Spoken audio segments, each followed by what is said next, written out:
Hey everyone, and welcome to this explainer. Today, we're going to completely demystify the hidden engineering and psychology built into the everyday spaces right around us.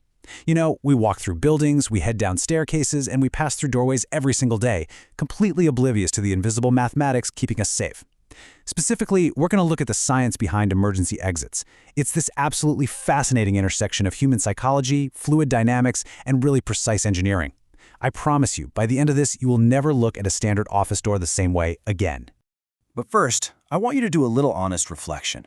What do you actually do when a fire alarm rings in your office or a public building? Think about the very last time you heard one. Did you immediately drop everything, sprint to the nearest exit, and push your way to safety? Probably not. If you're like most people, you probably let out a massive sigh, hit send on that email you were typing, looked around at your coworkers to see if they were reacting, maybe casually grabbed your laptop or your coat, and then, sort of sauntered out to the hallway. We have this preconceived idea of how emergencies play out, but real human behavior is actually wildly different from our expectations.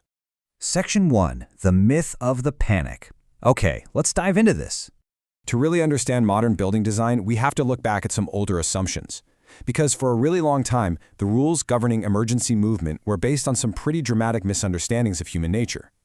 If you watch Hollywood disaster movies, you see a very specific version of how we act, right? The myth is that the very second an alarm sounds, people instantly resort to selfish, panic-based behavior.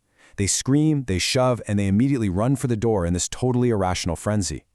But decades of research, empirical evidence, and behavioral theory tell us a completely different story. The scientific reality is that humans exhibit behavior that is surprisingly rational, highly dependent on information gathering, and heavily delayed. Instead of immediate panic, we investigate. We look for cues. We want to validate the threat before we actually decide to act. Section 2. Anatomy of an Escape. So, fire safety engineers have had to abandon those old Hollywood myths and map out this complex reality to calculate what they call the Required Safe Egress Time, or RSET. Basically, they need to know exactly how long it takes to get absolutely everyone out of a building before the environment becomes too dangerous. To figure out that required safe egress time, engineers break the escape down into a timeline, which is the RSET equation.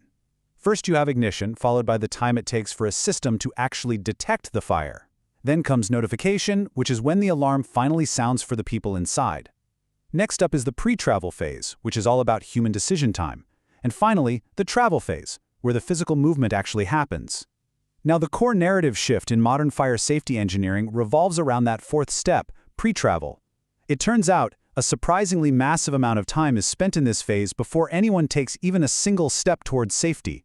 We're talking minutes spent interpreting the cue, validating the alarm, talking to our peers, and packing up our stuff. And this brilliantly illustrates just how many procedural, environmental, and deeply individual factors can prolong that pre-travel delay. It's not just a simple stimulus and response.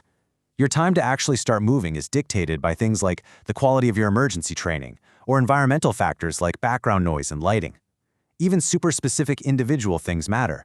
Do you even speak the language the alarm is broadcasting in? How physically tired are you? Are you socially affiliated with the people next to you, like, say, your family? Because that might make you wait around for them. Are you a manager who feels responsible for getting others out first? All of these invisible cognitive and social gears are turning in massive numbers, just eating up precious seconds and minutes before the real evacuation actually begins. Section 3. The Human Fluid. Now, let's look at what happens when we finally do start moving. Because once the human brain finally decides to act, the problem literally shifts from psychology to physics. We enter the travel phase. And this is where engineers use a fascinating concept known as the hydraulic model. In this model, engineers literally view crowds of humans exactly like fluid moving through a network of pipes. Take a look at this fundamental diagram here. It plots our movement speed on the vertical axis against the density of the crowd on the horizontal axis. There are lines for emergency, normal, and comfortable movement, but the overall trend is identical across the board. As the density of the crowd increases, our individual preferred walking speed absolutely plummets. When you're alone, you just walk at your own comfortable pace. But once crowd density hits a certain threshold, your personal physical characteristics don't really matter anymore. The crowd becomes a single fluid mass, and your speed is dictated entirely by the pressure and density of the people around you. But, human beings aren't exactly like water. We have this fascinating behavioral quirk that engineers have to account for, which is known as the boundary layer. The boundary layer is essentially the clearance distance people naturally maintain between themselves and stationary obstacles, like walls, just to accommodate lateral body sway and keep our balance. I mean, we don't naturally like rubbing our shoulders against a brick wall as we walk, right? And because of this completely natural desire for personal space, the actual usable width of an exit path is much smaller than the physical dimensions of the hallway itself. When we look at the specific boundary layer widths that engineers have standardized, we can see exactly how this quirk translates into hard data. So when you walk down a stairway, you naturally keep a 6-inch buffer between yourself and the wall. In a standard corridor, that buffer actually jumps to 8 inches. But take a look at the bottom row. Theater chairs have a boundary layer of exactly 0 inches. No way, right? Why is that? Well, it's because the environment dictates our physical buffer. In a cramped theater aisle, we fully expect to have to squeeze past people and objects, so we just voluntarily surrender that personal space. Section 4. Math of the escape. Let's see how engineers translate this fluid human behavior and boundary layer data into life-saving mathematics. So the crucial point is how all these pieces fit together. We have the timeline, the human fluid, and the boundary layers. Looking at the cross-section of a staircase here on the left, an engineer doesn't just pull out a tape measure and check the nominal width from wall to wall. They mathematically subtract those boundary layers on both sides, like the 6 inches we just talked about, to find what is called the effective width. And it's only within this specific effective width that the human fluid actually flows. Over on the right, visualizing the specific flow through a doorway shows us the next step.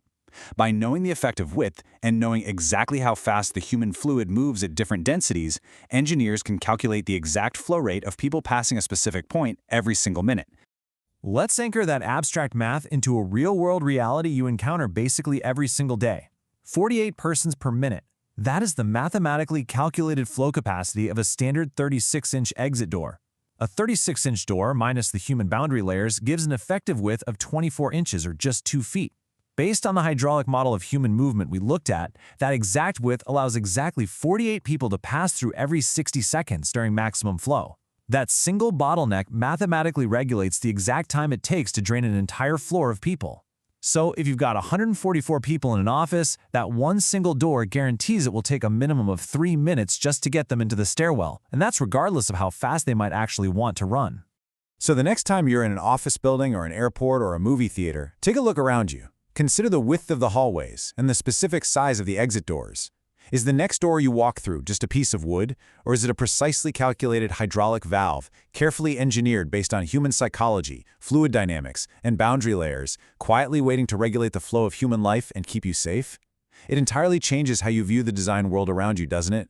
Thank you so much for joining me on this explainer, and definitely keep questioning the everyday engineering hidden in plain sight.